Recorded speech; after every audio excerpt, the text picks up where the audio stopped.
Mike Miller. Medicated most of my life. I was an addict for a lot of years, and I got strung out on opiates. And to come off the opiates, I got on cannabis to relieve the withdrawals. I probably did it for about a year. Then finally come off it, and then I stopped using the medicine after I come off it.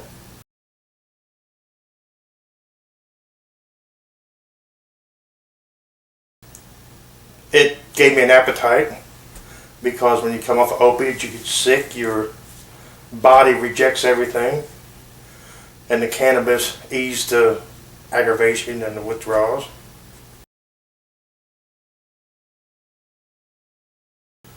There is no side effects using medical cannabis.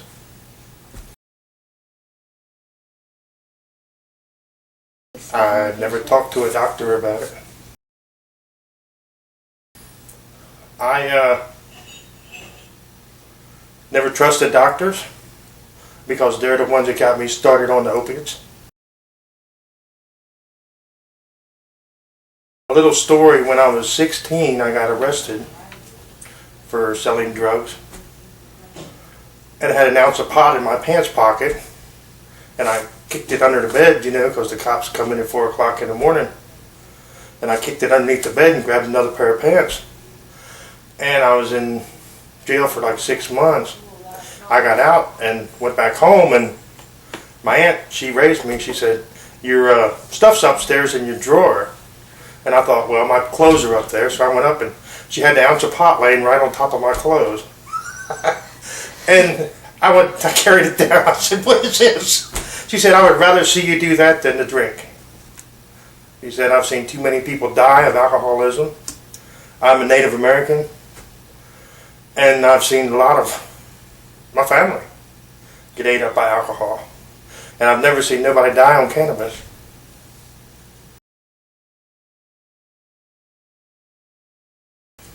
Right now, I don't do medical cannabis. I haven't in 6 years. 2 years ago, a friend of mine was diagnosed with breast cancer. And I tried to get her to use it, but she wouldn't, because she was from the time where it was illegal, and she wasn't going to do nothing illegal. And she died about 4 months ago. And like 2 weeks before she died, she was ready to use it, but it was too late. And I really believe if she had have started on it with the Rick Simpson oil before, when she first was diagnosed, I believe she would have been healed. And I think everybody should have that option.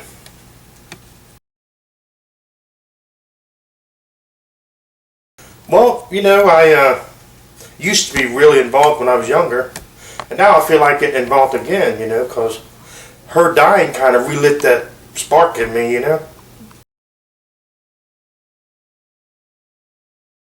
Smoke. Lots.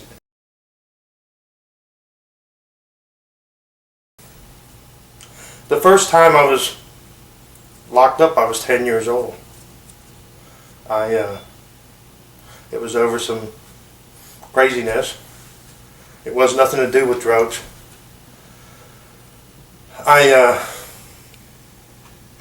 My brother was 7 years older than me, and he actually forced me to smoke pot first, because he was afraid I was going to go home and tell on him. And I enjoyed it. I had a lot of trauma when I was a kid. I was abused. I was a lot of things. And it kind of got rid of all the pain and the aggravation. And it was a release for me. That's why I guess. And when I was locked up, I met a lot of people. I was raised outside of Baltimore, Maryland, out in the country. And there was nothing out there. No drugs, nothing, no pot, you got a little here and there. But when I got arrested and put in reform school, I was in there with drug dealers, real drug dealers. And I met all these people and all these connections, and I got out and went back, and everybody was looking. I said, well, I know where to get it. So I started making lots of money selling. I like to say it was just cannabis, but there was a lot of things I sold that wasn't anything to do with pot. And I always seen it as a victimless crime, you know, and busted many times. I mean, you know, it was every month or two they was coming to the house. You know, and back then the punishment wasn't that serious. You know, for pot, you know, they'd give you a little ticket and you wouldn't go to jail. It was just, but when I was, I guess about 17, I got busted with like 16 counts of distributing narcotics, not pot. It was pills and heroin and stuff. And they put me away for a long time. I thought, well, this is it. I'm in there until I'm 21. And while I was in there, the judge died to sentence me. And he, the new one, reevaluated me and let me go. It was like, wow. You know, and it was like, that was the first time any authority figure ever looked like they was promising me. So I left the area and got into selling nothing but cannabis. Made lots of money and always thought I was staying one step ahead. But all the money I made went into narcotics that was going into me. And that's where it went for 30 years. You know, it's thousands of dollars in my body. And without the cannabis, I would have probably still been using it. Because that's what finally broke that cycle. You know, I started out smoking pot. And then went to LSD and PCP and MDA and heroin and Dilaudid and morphine and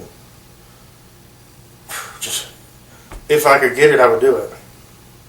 You know, I never was suicidal, but I've had a lot of people, you know, now that I've had time to think about it, you know, people would drop over beside of me overdosing on cocaine and I'd just keep shooting it. You know, like it didn't even, you know, I've had a stroke on cocaine, but I actually come to an ambulance and they took me to the hospital and all I could think about was I had drugs in the room and my roommate was going to get off work and go back and do them. So I signed myself out of the hospital. And I went back to the hotel and it was crack, grabbed a pipe and threw a piece in it and started to light it, and all of a sudden I hear a voice, you know, and it was no one in the room, and it was like somebody said, "Are you trying to kill yourself?" It was like, what was that? And you know, that was a spiritual awakening for me, because I was raised that the unforgivable sin was if you committed suicide, you was damned to hell, which I know better now. But I mean, that was really the big turning point when I started looking for spiritual things in my life. And now I am a preacher. We have a ministry called the Bread of Life. We feed the homeless. We talk to them. We don't preach to them. We speak to them. You know, we know that God loves everybody right where they are. And the plant, God put the plants here. You know, Genesis talks about it. He said, I give you every herb bearing seed for you, not for the pharmaceutical companies. And that's the only reason it's not legal now, because they want to keep it down and keep you on that stuff. You don't make your butt from a hole in the ground when you're taking it, because literally you're just in a fog. There's nothing good about the stuff they give you. You know, Sharon, her last days, she was just a shell because of all the stuff they've given her. You know, and it really got me mad. You know, because if it would have been legal, she would have done it. Gatewood was a friend of mine. He actually was going to take it to the court, but then he died. And it was like, you know. It's been a rough couple of years, you know, but I'm through it. And now I'm back to doing what I should have been doing all along. You know, trying to get that fire lit again.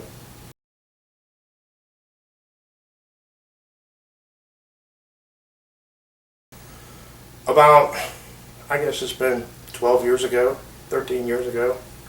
I was living in London, Kentucky. I was smoking crack and doing crank and running wild. And I had a son that was 3 years old. And me and his mom had split up. We was, you know, and she brought him to me and said, he's your responsibility now. I'm done with it. I don't want, he's just like you. He's going to end up just like you. He's a mess. He's your responsibility. And I was like, you know, I couldn't even take care of myself. I was staying in different houses. These weren't nice houses. These were dope houses. Every night I was somewhere else. And I took him to school the next day, go and drop him off. And I was abandoned when I was a child. And that's all I was thinking about was just leaving him, not going back after him. You know, going to leave him because I figured he was better off. And I let him out the car, and he started walking away. He stopped and turned around and said, "Daddy, I love you." And it was like, just stuck a knife in me, you know. I couldn't leave him. And I had been working at this church doing a tile job, and the preacher had been not preaching to me. He was just being nice. And every day he'd say, "I need his lunch with me." And before he'd leave, he'd say, "You know, Jesus loves you." Then he'd turn around and walk away. And I'd be like, why does he keep doing that? But what he was doing, he was feeding my spirit. Because that morning I went to that church and there was nobody there, and I just gave my heart to God and started a road back. You know, and that's when I started medicating on cannabis to get off of the pills. And I finally I went into a recovery house after I done got off everything. It was a church thing. I thought I needed to get all this religion, and now I find out that I had to unlearn a lot of this stuff I learned because it's just a lot of crap. You know, I have never been closer to God than I am right now. And I know I'm doing exactly what He wants.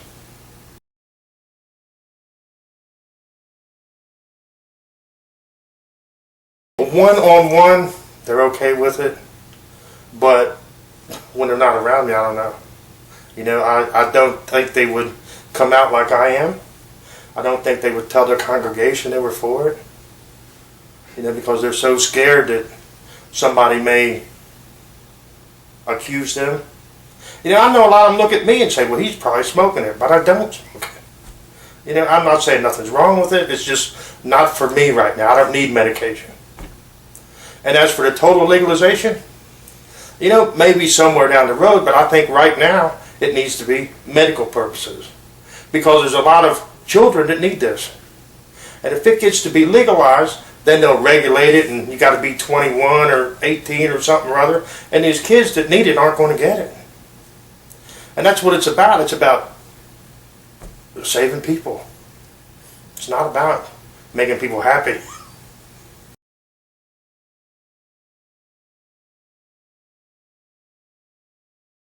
I don't agree with it. Because they, you know, I've heard them say the devil weed. And, you know, God said you can eat of the tree of life. You know, not the tree of good and evil. And the tree of life is cannabis. You know, there's so many uses for it. And to say it's a devil weed is just ludicrous. It's uneducated people. It's closed-mindedness. You know, they don't want to open themselves up. That's all I can say about it. It's hard for me to go to a lot of churches anymore because their message is so far from what the real message is. You know, Jesus said God is love. You know, He said, come to me and your burden will be light. And a lot of churches, you meet Jesus and then they tell you, okay, now you got to do this. Well, no you don't. It doesn't say that. He said, I came to release you from the law, not put you in bondage. And so many churches put us in bondage. When I first got saved, I was in so much bondage, it was unreal. And until I got saved, I wasn't in that much bondage. I was out there running. I didn't care. And then afterwards, they threw all these rules at me. Well, I was happy until I come here. And that's not what it's about. I get really frustrated with it. It is a organized religion in its worst form. And Jesus said religion is a thief of all power. He said true undefiled religion is feeding the orphans, the widows, visiting the people in prison. That's what it's about. It's not about building a bigger building or driving a better car. Or, I think he wants to give us things, but it's not about that. It's what can we do? What can we do for a brother? Whether he's a Muslim, whether he's a homosexual, whether he's a murderer. What can we do for a brother? Love your neighbor. That's what Jesus said.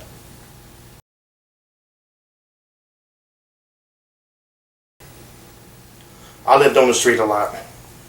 I was so deep in the mess. I never was actually homeless, so to say. I always had somewhere to go. But I was one step away from it.